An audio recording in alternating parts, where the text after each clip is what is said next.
Our conversation is with Mr. Yuri Alexandrovich Bezmenov. Mr. Bezmenov was born in 1939 in a suburb of Moscow.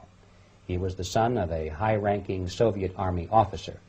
He was educated in the elite schools inside the Soviet Union and became an expert in Indian culture and Indian languages. He had an outstanding career with Novosti, which was the, and still is, I should say, the press arm or the press agency of the Soviet Union. It turns out that this is also a front for the KGB.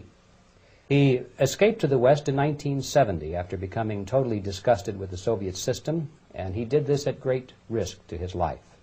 He certainly is one of the world's outstanding experts on the subject of Soviet propaganda and disinformation and active measures. When the Soviets use the phrase ideological subversion, what do they mean by it? Ideological subversion is the process which is legitimate, overt, and open. You can see it with your own eyes. All you have to do, all American mass media has to do, is to unplug their bananas from their ears, open up their eyes, and they can see it. There is no mystery. There is nothing to do with espionage. I know that espionage intelligence gathering looks more romantic. It sells more deodorants through the advertising, probably. That's why your Hollywood producers are so crazy about James Bond type of thrillers. But in reality, the main emphasis of the KGB is not in the area of intelligence at all. According to my opinion and opinion of many defectors of my caliber, only about 15% of time, money, and manpower is spent on espionage as such. The other 85% is a slow process which we call either ideological subversion or active measures, активные мероприятия in the language of the KGB, or psychological warfare.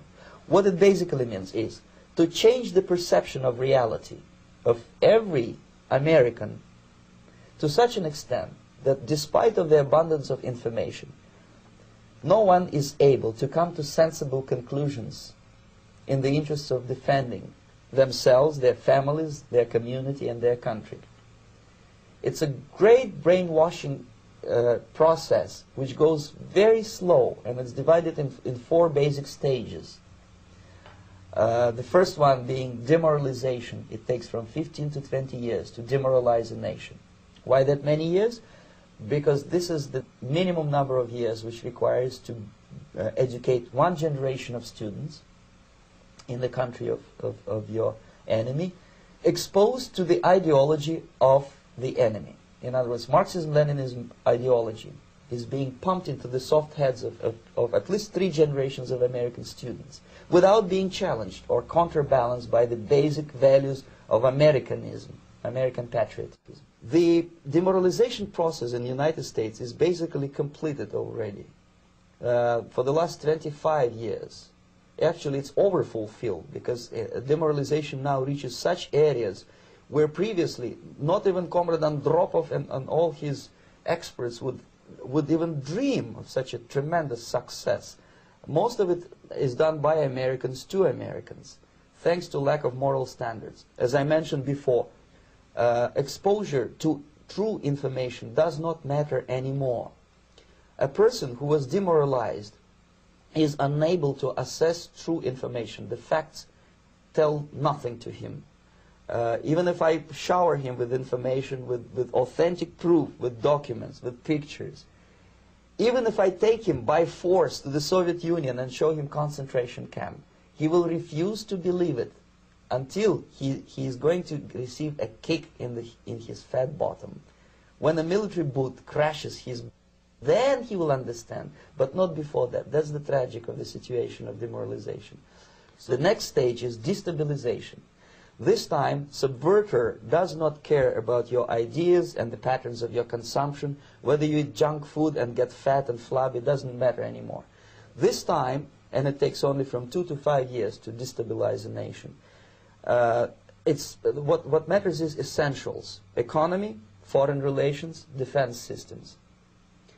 And you can see it quite clearly that in some areas, in such sensitive areas as defense and economy, the influence of Marxist-Leninist ideas in the United States is absolutely fantastic. I could never believe it 14 years ago when I landed in this part of the world that the process will go that fast.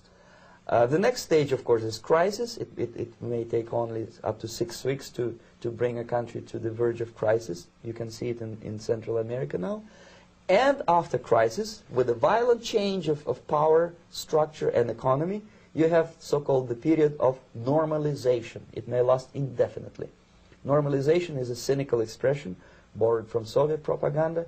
When the Soviet tanks moved into Czechoslovakia in '68, Comrade Brezhnev said, "Now the situation in brotherly Czechoslovakia is normalized." This is what will happen in the United States if you allow all these schmucks to bring the country to crisis, to promise people all kind of goodies and the paradise on earth, to destabilize your economy, to eliminate the principle of free market competition, and to put a big brother government in Washington, D.C., with benevolent dictators like Walter Mondale, who will promise lots of things, never mind whether the promises are fulfillable or not. Your leftists in the United States, all these professors and all these beautiful civil rights defenders, they are instrumental in the process of the subversion only to destabilize the nation. When their job is completed, they are not needed anymore. They know too much. Some of them, when they get disillusioned, when they see that Marxist-Leninists come to power, obviously they get offended.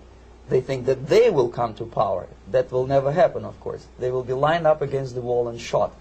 But they may turn into the most bitter enemies of Marxist-Leninists when they come to power. And that's what happened in Nicaragua. You remember most of these former Marxist-Leninists were either put to prison or one of them split, and now he's working against Sandinistas. It happened in Grenada when Maurice Bishop was already a Marxist. He was executed by a new Marxist who was more Marxist than this Marxist. Same happened in Afghanistan when first there was Taraki, he was killed by Amin, then Amin was killed by Babrak Karmal with the help of KGB.